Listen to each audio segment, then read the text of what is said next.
نہیں ہونا چاہتے. میں نہیں ہونا چاہتا. میں چاہتا ہوں جب میرا خداوند آئے میں اس کے ساتھ آسمان پر اٹھایا جاؤں. میں اس دنیا میں نہیں رہنا چاہتا. لیکن ایسا کرنے کے لیے ہمیں دنیا سے علیحدہ ہونا پڑے گا. ہمیں سیپریٹ ہونا پڑے گا. اے میرے لوگوں ان میں سے نکل آؤ. ان میں سے ہر ایک خداوند کے قہر شدید سے اپنی جان بچا لے. دوسرا کرنتھیوں 6 باب بڑی مشہور آیت ہے. 6 باب آیت نمبر 14. بے ایمانوں کے ساتھ ناہموار جوئے میں نہ جتو. آپ ایماندار ہیں. بے ایمان کے ساتھ آپ کا چلنا ایسے ہے جیسے جوا ناہموار ہو. جوا دیکھا نا پنجالی, اگر برابر نہ ہو تو چل نہیں سکتے. ویسے کتنوں نے تجربے سے دیکھا ہے کہ ان دنیا کے لوگوں کے ساتھ ایمانداروں کا چلنا مشکل ہے. دیکھا, اسی لیے لکھا ہے بے ایمانوں کے ساتھ ناہموار جوئے میں نہ جتو. آموز کی کتاب میں لکھا ہے اگر 2 شخص باہم متفق نہ ہو تو کیا اکٹھے چل سکتے ہیں؟ نہیں چل سکتے. جی آگے لکھا ہوا ہے کیا راست بازی اور بے دینی میں کیا میل جول؟ روشنی اور تاریکی میں کیا شراکت؟ مسیح کو بلیال کے ساتھ کیا موافقت؟ یا ایماندار کا بے ایمان سے کیا واسطہ؟ اور خدا کے مقدس کو بتوں سے کیا مناسبت ہے؟ کیونکہ ہم زندہ خدا کا مقدس ہیں. کلیسیا کیا ہے؟ خدا کی ہیکل. ہم زندہ خدا کا مقدس ہیں. چنانچہ خدا نے فرمایا میں ان میں بسوں گا, ان میں چلوں پھروں گا. ہمارا خدا ہمارے درمیان آ جاتا ہے. اس نے پرامس کیا ہے جہاں میرے نام سے جمع ہو گئے میں تمہارے بیچ میں ہوں. میں اور آپ خدا کا مقدس ہیں. میں ان میں بسوں گا, ان میں چلوں پھروں گا. میں ان کا خدا ہوں گا, وہ میری امت ہوں گے. اس واسطے خداوند فرماتا ہے. کس واسطے فرماتا ہے؟ کیونکہ ہم خدا کا مقدس ہیں. ہمارا خدا ہمارے درمیان رہتا ہے. ہم سیپریٹ لوگ ہیں. ہم دنیا سے نرالے لوگ ہیں, علیحدہ لوگ ہیں, مخصوص کیے ہوئے لوگ ہیں. ہم سمسون کی طرح کے لوگ ہیں. ہمارا خدا کا مسا, اس کا مسا کرنے کا تیل ہم پر لگا ہوا ہے. اس واسطے خدا فرماتا ہے ان میں سے نکل کر الگ رہو. ان میں سے نکل کر کیا رہو؟ ناپاک چیز کو نہ چھوؤ. تو میں تم کو قبول کر لوں گا اور تمہارا باپ ہوں گا اور تم میرے بیٹے اور بیٹیاں ہوں گے. ویسے خالی یہ کہنے سے بات نہیں بنے گی. ہمارے باپ پہ جو ہم دعائے ربانی میں بغیر سوچے سمجھے بھی کہہ جاتے ہیں. خدا پتہ ہے ہمارا باپ کب ہوگا؟ جب ہم سیپریٹ ہوں گے. کہتا پھر میں تمہارا باپ ہوں گا اور تم میرے بیٹے اور بیٹیاں ہوں گے. اس واسطے خدا فرماتا ہے ان میں سے نکل کر الگ. کیا آپ سیپریشن کی زندگی گزار رہے ہیں؟ آپ میں اور دنیا میں فرق ہے. دنیا کے کاموں میں سے ہمیں اپنے آپ کو علیحدہ کرنا ہوگا. یہ خداوند قادر مطلق کا قول ہے. آخری آیت افسیوں کے خط میں, افسیوں 5واں باب اور 11 آیت.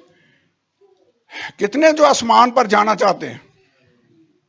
جانا چاہتے ہیں؟ خدا ایسی کلیسیا کو لینے کے لیے آنے والا ہے جو پاک اور بے عیب ہوگی.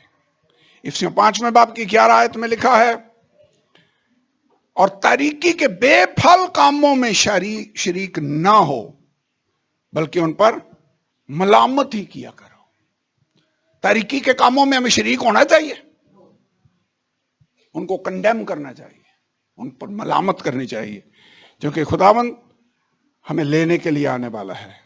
اور 26ویں آیت میں لکھا ہے کلیسیا کے حوالے سے, یسوع نے کلیسیا سے محبت کر کے اپنے آپ کو اس کے لیے موت کے حوالے کر دیا. 25ویں آیت 26 آیت میں لکھا تاکہ اس کو کلام کے ساتھ پانی سے غسل دے کر صاف کر کے مقدس بنائے اور ایسی جلال والی کلیسیا بنا کر اپنے پاس حاضر کرے جس کے بدن میں داغ یا جھری یا کوئی اور ایسی چیز نہ ہو بلکہ پاک اور بے عیب ہو. آپ آسمان پر جانا چاہتے ہیں؟ جب یسوع آئے پاک ہونا پڑے گا, کیونکہ وہ پاک اور بے عیب کلیسیا کو لینے کے لیے آنے والا ہے. اگر ہم دنیا کے کاموں میں ملوث ہوں گے ناپاک ہو جائیں گے. اس لیے وہ کہتا ہے ناپاک چیز کو نہ چھو, ٹچ بھی نہ کرو. آئیے کھڑے ہوں, دعا کریں اور اپنے آپ کو ریڈی کریں. جو اینڈ ٹائم کی طرف ہم بڑھ رہے ہیں, میرے خیال میں ٹائم ہے کہ ہم اپنے آپ کو پاک کریں. اور پاک اگر کوئی چیز ہمیں کر سکتی ہے تو وہ یسوع ناصری کا روح ہے, اس کا خون ہے, جو کہ مکاشفہ کی کتاب میں لکھا ہوا ہے. یہ وہ ہیں جنہوں نے اپنے جامے برہ کے خون میں دھو کر سفید کیا ہے. کون سی چیز آپ کو دھو کر سفید کرتی ہے؟ یسوع کا خون. بعض تم میں ایسے ہی تھے بھی, حرام کار, زنا کار, بدکار, مگر تم خداوند یسوع کے نام سے اور ہمارے خدا کے روح سے دھل گئے, پاک ہوئے اور راست باز بٹھائے. خدا کا روح ہے جو ہمیں پاک کرتا ہے, اس کا نام ہے جو ہمیں پاک کرتا ہے. اور آئیے اپنی پاکیزگی کو قائم رکھیں, سیپریشن کو قائم رکھیں. سمسون کی طرح نہیں بن جانا جس نے علیحدگی کے عہد کو قائم نہ رکھا. خدا تیرا شکر ہو, یہ دنیا, یہ بابل برباد ہونے والا ہے. ہم اس کے کاموں میں سے نکل آنا چاہتے ہیں. خداوند ہم اپنے آپ کو سیپریٹ کرنا چاہتے ہیں, تو ہماری مدد کر. ہم ایسی کلیسیا بننا چاہتے ہیں خداوند جس نے دنیا سے اپنے آپ کو الگ کر لیا ہے. ہلیلویا, ہلیلویا, ہلیلویا, ہلیلویا, ہلیلویا. In the name of Jesus, in the name of Jesus, in the name of Jesus. Hallelujah, hallelujah. اس کو praise God, praise God.